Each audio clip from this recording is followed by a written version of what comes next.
To how to be a humane leader without losing your job. Dive deep into humane leadership crafted for today's fast-paced business world. Don't miss out our weekly YouTube live sessions every Thursday at 8:10 a.m. Central Time, 10:10 a.m. Eastern Time, where we engage and tackle pressing leadership topics. Listen to our podcast on all major streaming platforms and join us as we explore the essence of humane leadership in today's dynamic business landscape. I'm Roberto Torres, a seasoned startup engineering leader, alongside Chris Ollerton, a Fortune 100 IT leader. Today, we will discuss how to cope and manage if your leadership is being unprofessional or even nasty and remain a humane leader to your team. Howdy, sir. How you been? I'm doing great. I am fortunate that I don't currently have any nasty or unprofessional bosses, so I'm doing well. How are you doing? I'm being great. And I have the privilege of having a humane leader. So that doesn't apply to me. Excellent, excellent. But I'm sure over both of our careers, we've probably had some what we like to call bosses, right? Not Yeah, humane leaders. We've yeah. probably both had some bad experiences with bosses. So what have you done, when you have a boss, what's he done or her, could be a her bad boss. What have you done to manage a situation and hopefully keep your team insulated from that bad leadership?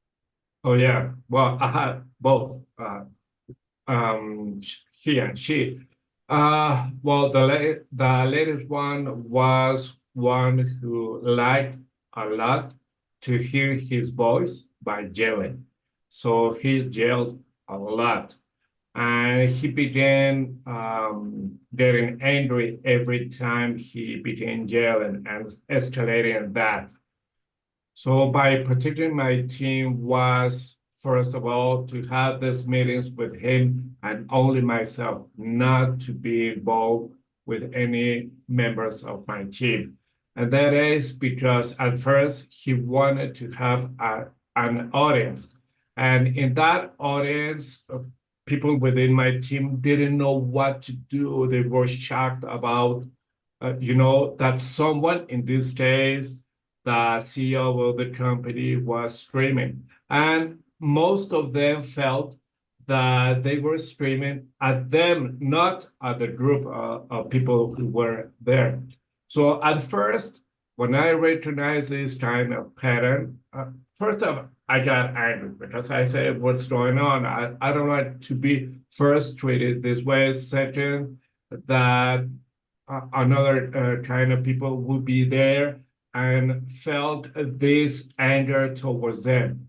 So what I did was to almost never get the team or any member of the team within those meetings. Excuse me. And at first I tried to talk with this boss and express that neither I wanted to be screamed at nor anyone of my team. At first, he was shocked because how could I tell him that he shouldn't yell at me? Because it was, as he said, his personality, one of his traits, even though it was a bad trait, a negative trait. So when this didn't work, I approached the human resources director. I expressed this to her, and we began creating some strategies to so this guy will lower down his angerness toward me or anyone. Basically that. Have you faced something like that before? Yeah, I for the most part, I'd say 90% plus of my bosses were not Wow. bosses. They were actually pretty humane leaders. But Mm. occasionally you would run into them where it was a boss of another team that was kind of co-associated with some of the things that you were doing. Certainly, one of the most instinctual things I think that most people do is just pure avoidance. If it isn't your direct leadership, is there some way that you can avoid the interaction? In other words, do more communication via email. Is there ways to separate the communication to try and keep it from being verbal abuse? Sometimes that is unavoidable, though.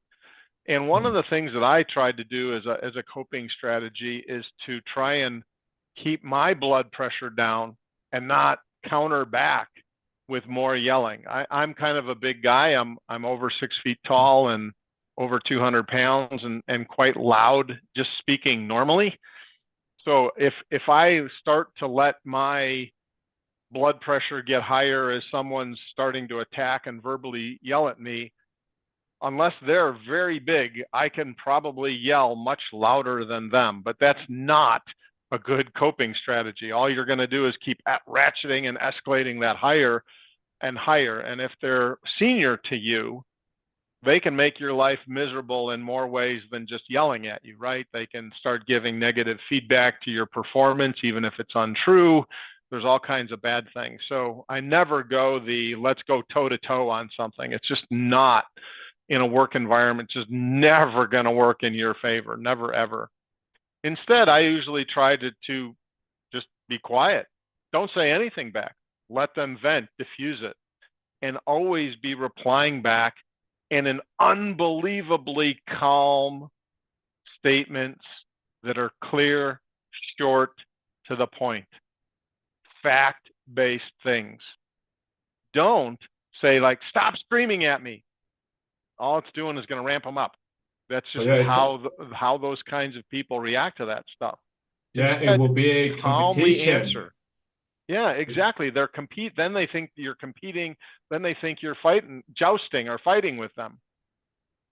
Don't even start going there. And realize that unless there is truly physical danger, in other words, you think this person is yelling and is physically going to assault you, assuming that you don't feel that, it's just verbal abuse, realize they can't hurt you, right? All that screaming and yelling, be mature about it. Okay, you're screaming and yelling. You own your emotions. You don't have to get upset and yell back. You can listen to it. All right. Well, and I don't think we should do that because of this fact, and this fact. And if you continue to answer back in this really calm situation, I have found it normally will diffuse most people who have made it to a leadership level, because somehow or another they have the intelligence and skills to get to that leadership level. Usually the screamers and the yellers don't succeed for very long because people who are valuable contributors don't want to work with people like that. So sooner or later they lose all their team members, they lose all their resources, and they won't be successful.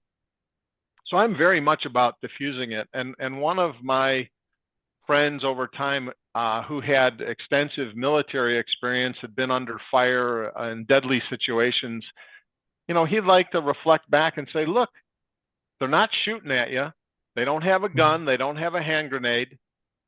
Yeah, it's not pleasant, but how bad is it really? Kind of put it in perspective of, again, assuming this bad boss is not physically going to assault you, right? So you got to use some judgment to understand how bad the situation is.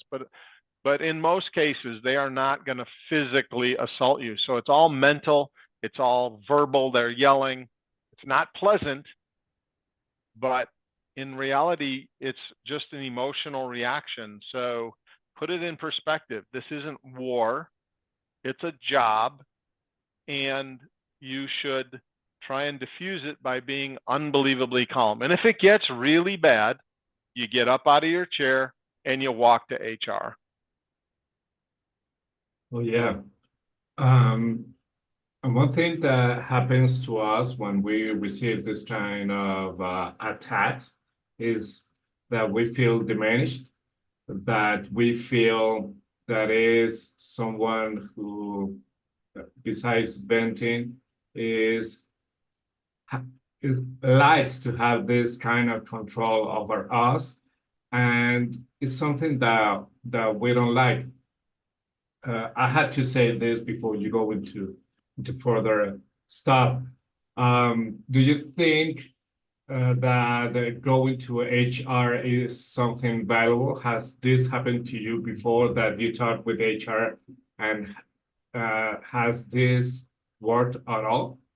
I've seen secondhand where sometimes it has worked in favor of the employee that was getting yelled at, and I've seen it work against them where HR is protecting the company. In other words, they don't want to acknowledge that this leader is verbally assaulting people, and so they are fully focused on protecting the company and not protecting the employee. So again, this is one of those things where you have to apply some judgment to understand what is the political climate, what is the company like, how has the company treated others, and how do you personally feel about it? Because it can go against you in a way, not against you in a way that you'd be in trouble, but the company may not support you because they're worried about you suing the company, and so they're going to actually be protecting this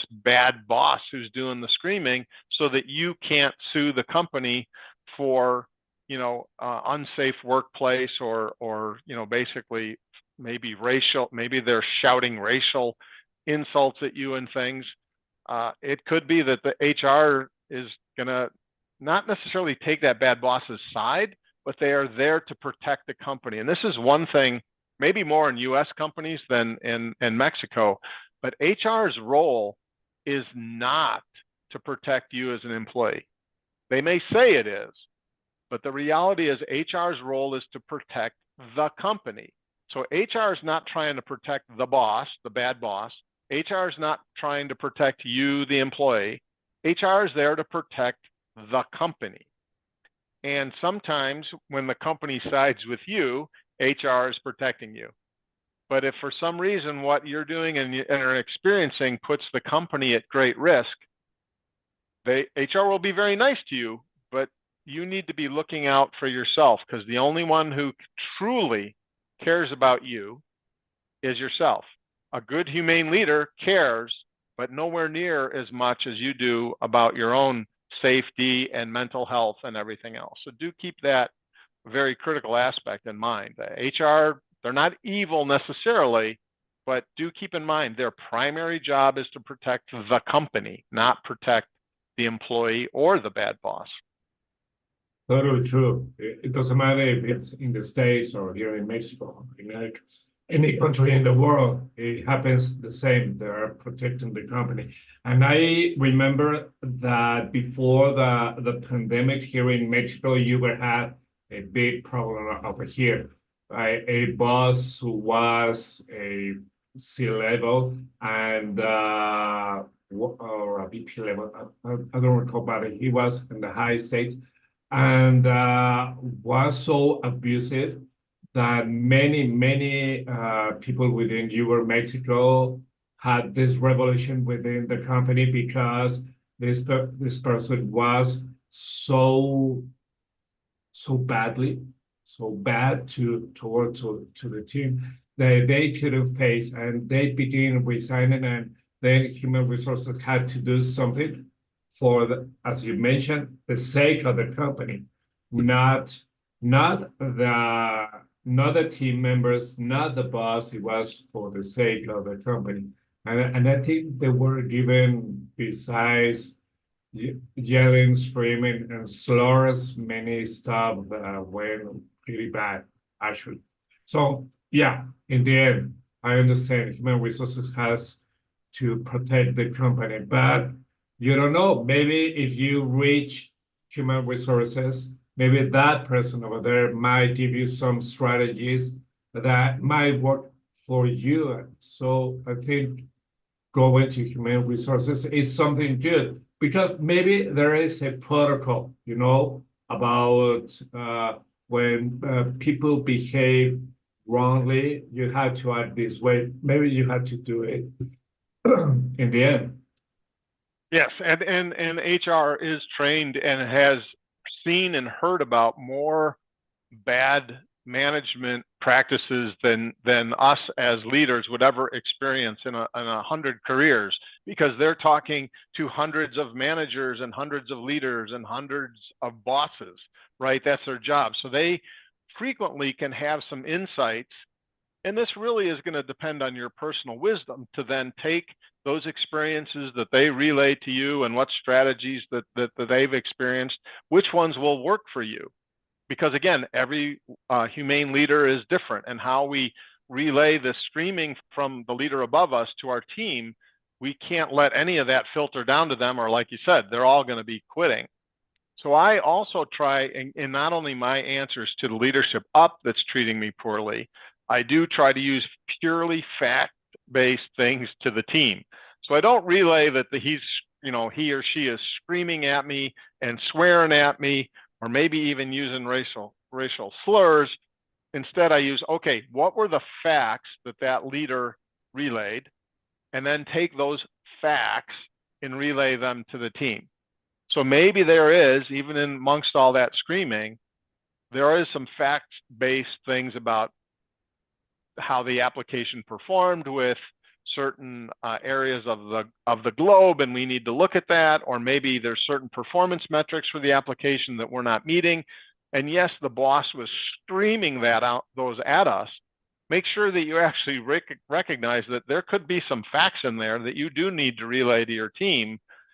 You just got to be able to decompress and maybe not go talk to the team immediately after talking to that bad boss, because your blood pressure will be up. So maybe you have to wait and calm down a little bit so that you can take back the facts to the team and say, these are the things we need to focus on that are making the bad boss do bad things. Yeah, and one thing to remember is that we're talking about a person who constantly yells, who constantly it is bad boss, not the one who maybe got into an accident when commuting and only had this episode once in 100 times. It is someone who is part of, as someone told me, part of their personality, and they might be, even though a autocratic boss, as we have spoken before, or maybe they have this bad kind of a leadership style. In the end, is someone who is constantly. So let me tell you something that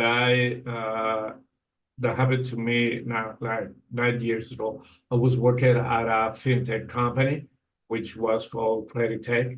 And during the onboarding, they told me, if you feel that any leader that you have behaves not the proper way, you can send us an email to ethics at, in that case, creditech.com. Explain, it will be anonymous, even though we know it will be sent from you, and we'll take action. And I felt really well that time, because it provides something. I didn't know the extent of the action that we're going to be taking if any situation arises, but I felt that was something that in the end, as you mentioned, ethics at tradetech.com was to protect the company, but at least it gives you a break, of fresh air if something happens. Yeah, I mean, in HR protecting the company in many cases, them protecting the company does protect you, right? So as they look into the situation of what this person is doing as a bad boss, what actions HR takes most of the time should protect you and help diffuse the situation. And again, if this is very consistent behavior, you've got to personally decide at what point can I manage it and stay calm, collect the feedback that I do need to collect to do my job effectively and keep my team focused and moving forward and progressing. Or is this bad boss with such bad behavior that all my coping things are just temporary? And is it that you need to move to a different area of the company, or do you actually need to leave the company? And, even as big as the companies were that I worked for, there were some bad bosses, but they usually didn't last very long. Or if they lasted long in the company, they had to move around a lot because their team members were doing exactly what you were talking about, is they started to depart, either leave for other parts of the company or leave the company. And so they saw their own writing. These people were not stupid. They'd see, wow, this team's falling apart, it's not going to be successful. They would move on. Then a new leader would come in who had good leadership skills, was hopefully a humane leader, and start to rebuild. And all of a sudden that team was then successful again, and the departures ended. So you've got to, do some personal reflecting, right? This is you control your emotions. You've got to decide, can I put up with this, a bad leadership? How long will it be? In very, very senior roles in the company I was in, a very senior leader frequently would only be in that role for a year or two. So in my experience, of course, I'm coming from a background of a company where many people stayed for 30 and 40 years. Putting up with a bad boss for a year and a half, or at most 2 years, actually goes by pretty quickly. It's hard to believe that, but you could actually take a coping strategy and survive it. And again, keeping in that perspective, you're not in physical danger. If you are, that's a whole different issue. But if you're not in physical danger, can you emotionally manage the situation? Look, you're not a prisoner of war. It's not prisoner of war camp. They're not going to kill you. They don't have guns. They don't have knives. Keep it in perspective. It's just a job. And then you can make rational decisions about coping strategies with reflecting back, just calmness, or if it gets really bad, you get up and walk out. Indeed, indeed. And one thing really important is to seek out help. If you do it this alone, you will crumble, because you won't talk to anyone.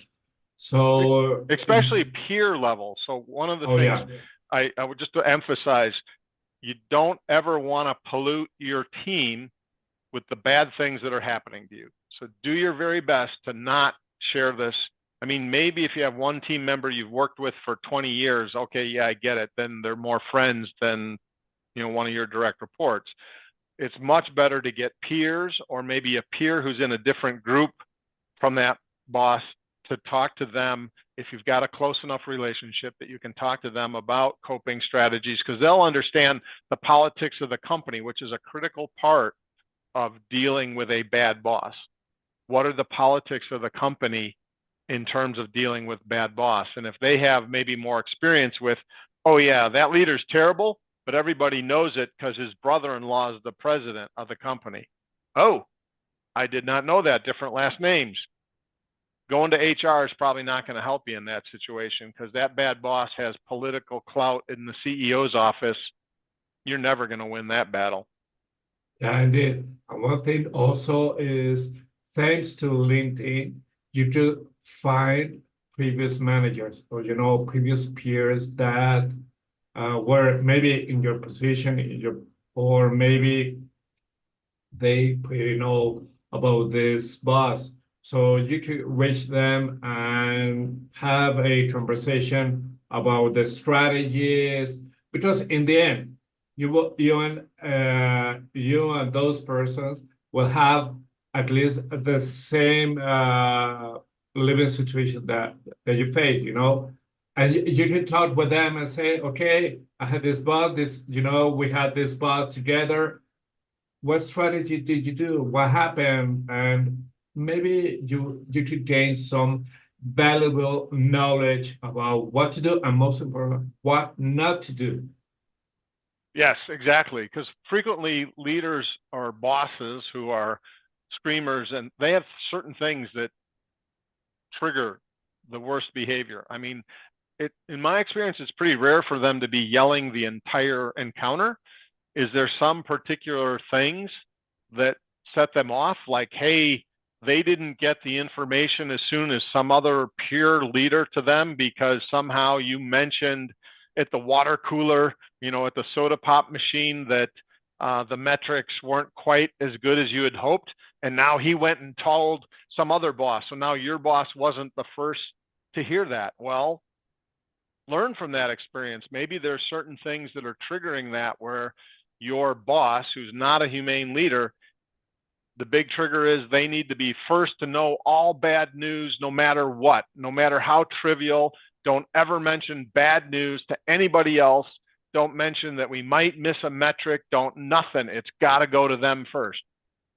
All right, learned your lesson. Can't share with your progress with other team members or with other peers because this bad boss just absolutely has to be the single source, right? That's their political power. So there are usually things that trigger these negative behaviors. And if you're super insightful, it can be very difficult to detect, but if you're super insightful and can detect what is it that's setting off this ego that starts all the screaming, then you can do your best to try and avoid triggering it. Again, it's unfortunate. You shouldn't have to walk on eggshells and do things that are important information to share with other team members and other teams that are lateral to you to maybe they can help you succeed and get around the problem. Nope, can't share it. Need to tell the boss because he's going to have a cow over it. So to me, if it really gets to be that bad, that's that inner reflection of, you know what, this is just not going to work. I can't work this way. I need to find something else, whether that's find a different company or find a different role in the company. You got to get away from that bad kind of leadership. You just, one way or another, you got to get away from it.